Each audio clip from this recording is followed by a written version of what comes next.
in moderation. I will show you this. If you want to keep your blood sugars, try and keep them within target. This thing here, this is an example of a label, a nutrition label. When you're living with diabetes, this is the easy version. I'm not going to get all in depth like my dietitian friends do right now, because now is not the time to try to make you learn some complicated shit. So right here, we're going to talk about serving size. So the serving size on here is a half a cup. So when you look on the label and you see the serving size will tell you what all these numbers mean. All these numbers are per serving size. So if you look at the serving size, which in whatever this is a half a cup, and then you look at the carbohydrates, which is 18 grams, you know that if you eat a half a cup, you're going to get 18 grams of carbohydrates. So what does that translate into? So in other words, there are recommendations like from the American Diabetes Association and other institutions that have recommendations for how many carbs a person with diabetes needs to eat per meal. And this is very simple. They say for women, 30 to 45 grams of carbs per meal.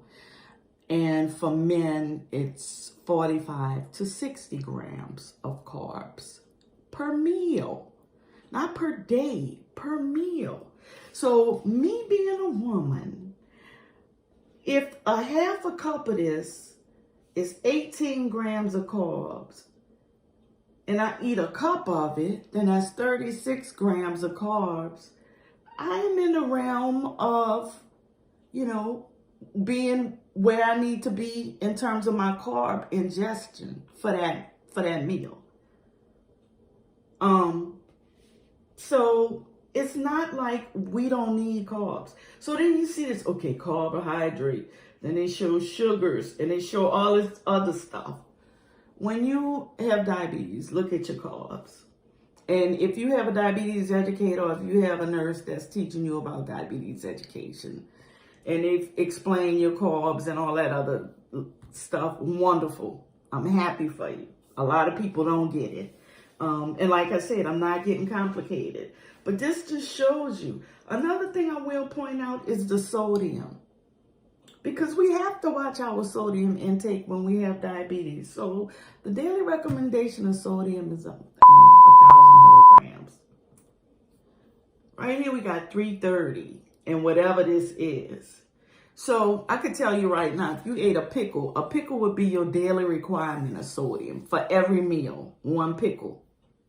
So some fun things you can do is read your labels. And you can even Google and look on the internet about how to read labels.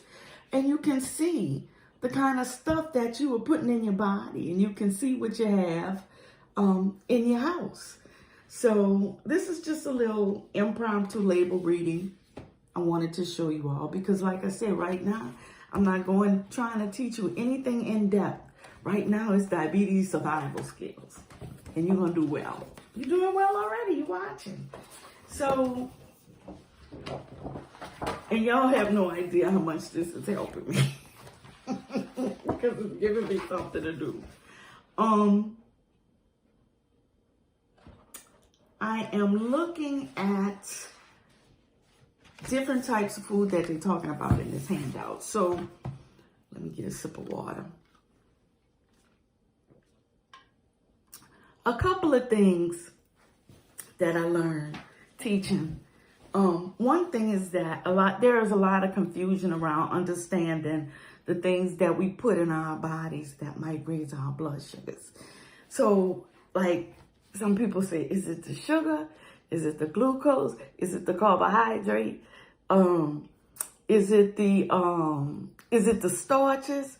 So all of that kind of turns into this one little ball of carbohydrates, of sugar, of that whole ball of what elevates blood sugars in a person with diabetes. So one thing I learned, because when I was young, and I think part of it was just I wanted to justify having things that I really, wanted and knew I probably couldn't have, but anyway,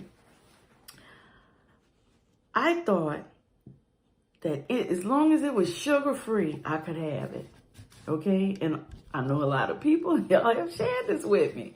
And I told you can't get nothing by me. It's few things that people with diabetes can do or, tell me that will surprise me, if any, because Ben had done that, okay?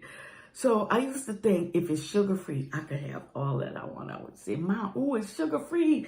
I want those sugar-free cookies. And I would sit down and eat so many of them that I probably could have had a bag of Oreos. It's the mind interpretation of what actually is going on in your body. And so a lot of people didn't know that things with "ose" on the end of them, glucose, fructose, sucrose, lactose, cellulose, all of these things have, the "ose" means that there's something in it that will raise your blood sugar. Anything with glucose will raise your blood sugar. Carbohydrates in excess will really raise your blood sugars, but carbohydrates are the things we put in our body for energy, so they raise the blood sugar because the body needs fuel to work. So it's so many different things, and there's so much confusion, and there's so much fear around asking questions. Please continue to ask your questions, because there are no stupid questions. No stupid questions. So, we think about things that elevate our blood sugars that we eat, that we put in our body. Super sweet drinks, man. That super sweet drinks probably are responsible for more than half of the new type 2 diabetes diagnosis or pre-diabetes diagnosis. When we have things that we know, like right now, we in the house. I was talking about that. We in the house, we sequestered, we got food. The other day, I was like a Roman. I was in here like people. I was finding any and everything to eat. And then I was trying to eat things that wouldn't raise my blood sugar. I'm eating celery with cheese in it. I'm eating almond slices. And, but I tried. I was trying and I did well. I did eat maybe a half like this many Doritos. I told y'all, if I ever have to be all contrived and lie, then I shouldn't be doing this, because I know I'm talking to kindred people out there. We know we live with this disease. But guess what? It doesn't have to be serious, and it doesn't have to be the end of the world. Because guess what? Right now, it's a crap shot. Okay? So like I said, let's make the best of it. Let's keep ourselves well, because we don't want to be in the hospital right now. Lord have mercy. We do not want to have to go into the hospital for a diabetes-related situation with this virus going around, and you're immunocompromised. And even if you're not immunocompromised, there is a chance that if you get this, you will not survive. That's why now is not the time to be doing stupid stuff at home. Now is not the time to have the mentality that, the coronavirus is out. I'm going to get it anyway. I might as well eat what I want. Because we know that's the typical, hold up, I got something for y'all who have that mindset. I have begged And the directions are open the bag before opening your mouth. Tuck open the bag beneath the chin. Start talking and let it flow. And when it's full, seal the bag and dispose of. So when you talk about, well, the coronavirus, hey, I'm going to get sick and die anyway. I might as well not take care of myself. You know what that is? That belongs in here. It's true. Yes, it's true. This is not I am not a boring person. And we're going to laugh in the middle of this too. This is a BS bag. It seals it in, okay? So when you start mind screwing yourself and BSing yourself about having diabetes and not being able to cope and finding an excuse to not take care of yourself, I'm going to ship one of these to you all. Subconsciously. Yeah, it's true. We cannot, now is not the time for us to be BSing ourselves.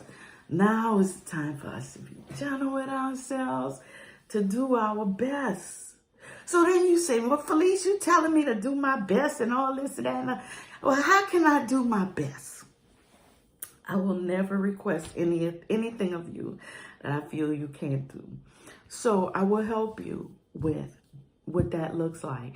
On the last segment, when I was talking about coping with diabetes during a pandemic, and being many of us are sheltered at home, and I'm home just because I know I want to live and I don't want to take any chances. So we talk about how can we deal with that. And I said, well, come up with a routine, you know. And so before I even get into the routine situation, what I want to do is help you all talk about setting goals.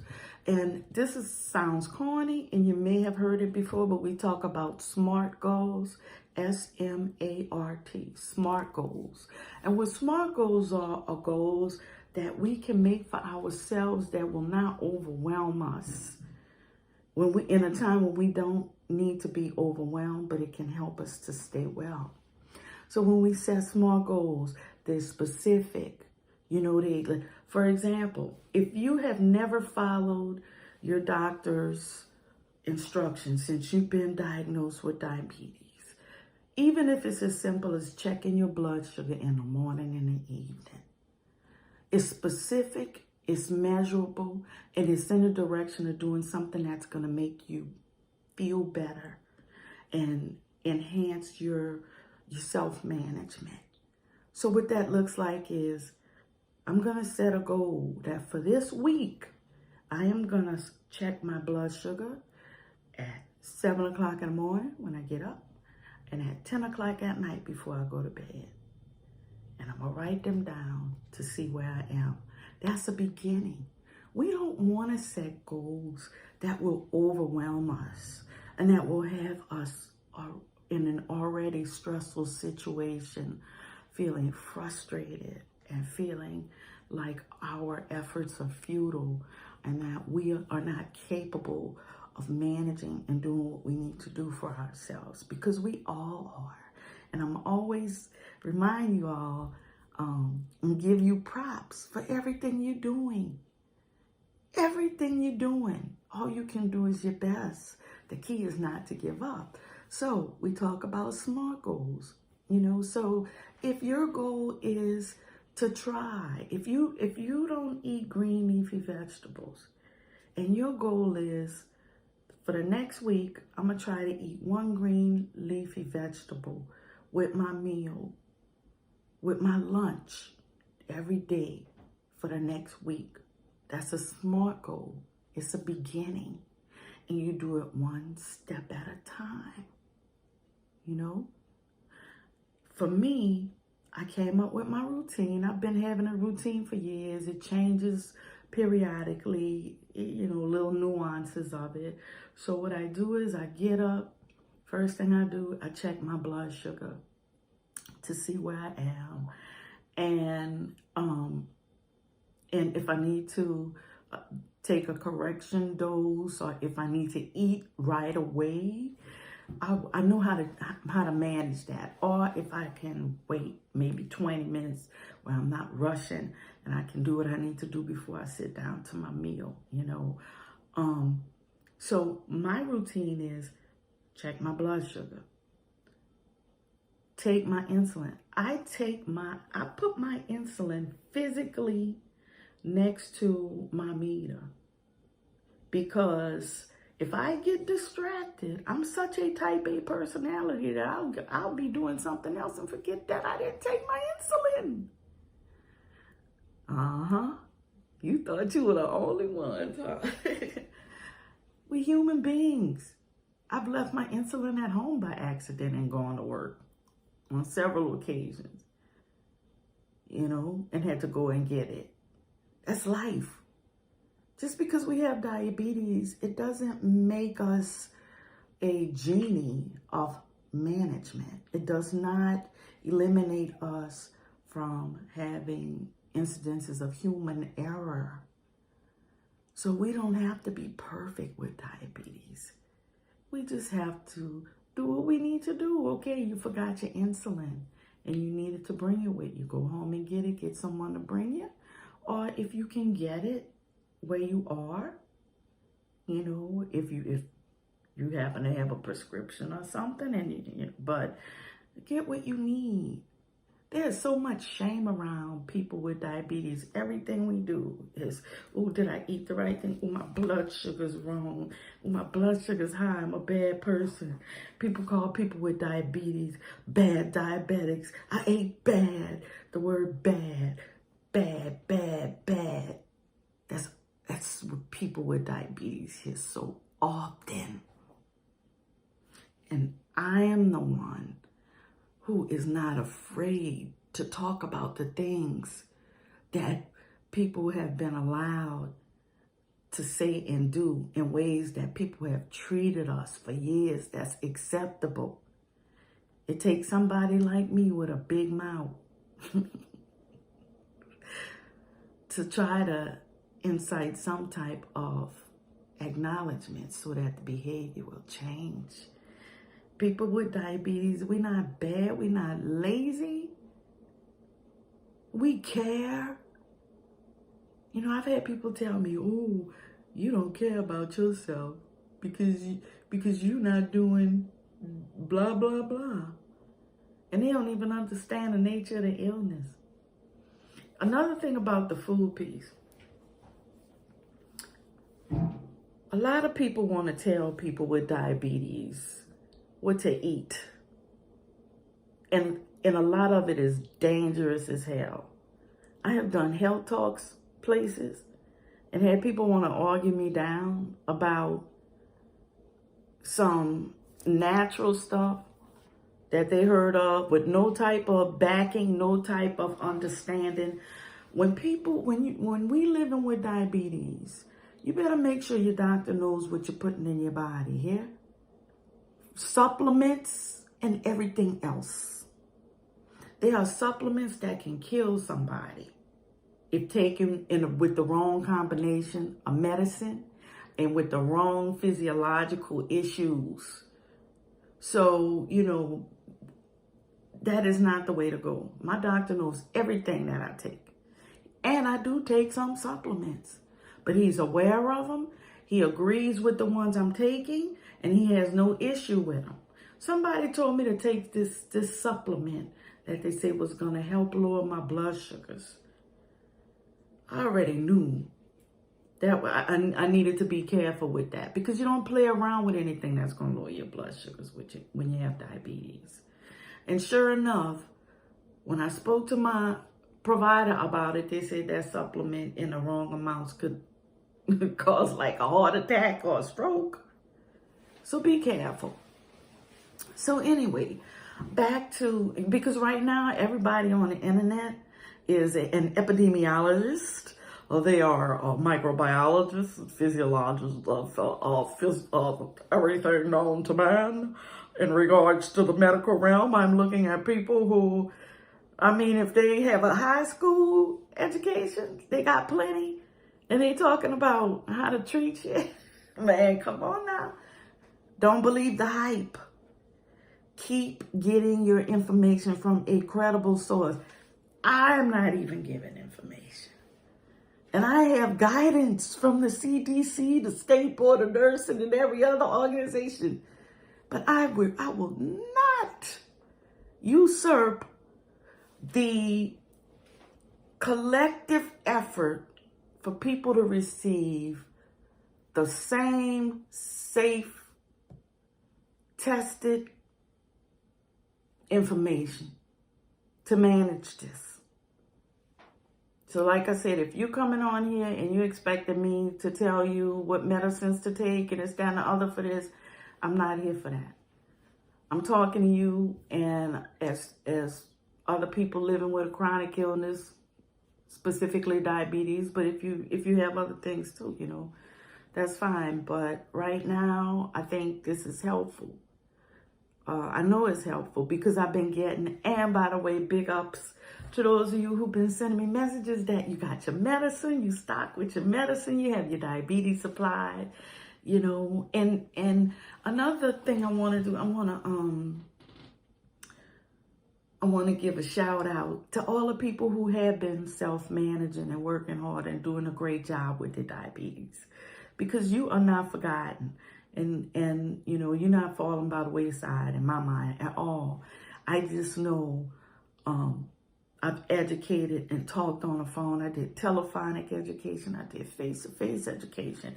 When I used to go to Walmart to pick up my prescriptions, somebody heard something about me and diabetes, or heard me talking about my medicine. The next thing you know, it would turn into everybody in the line in the pharmacy asking me questions about how to manage the diabetes.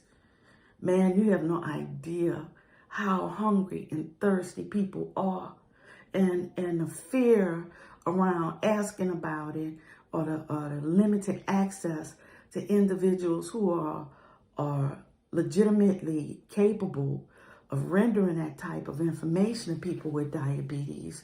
You know, it's such a need. And I said that in my other segment. I said, we're talking about this pandemic. Diabetes has been a pandemic, you know? So we can make it, and we will make it. So thank you all for watching this segment. I think I'm gonna wrap it up because I kind of feel like I'm rambling. But then again, I'm like, well, I'm keeping y'all company, and maybe I'm trying to think if there's anything else. Oh, so a quick recap. A quick recap. Come up with a routine that's realistic. You know, try to follow what your doctor told you to do while you're home this time. Try to eat things that you claim you don't like, but put your twist on it to make it good, you know? I've seen it happen. I've seen it happen countless times where people say they didn't eat certain things that were good and that helped balance their blood sugars better.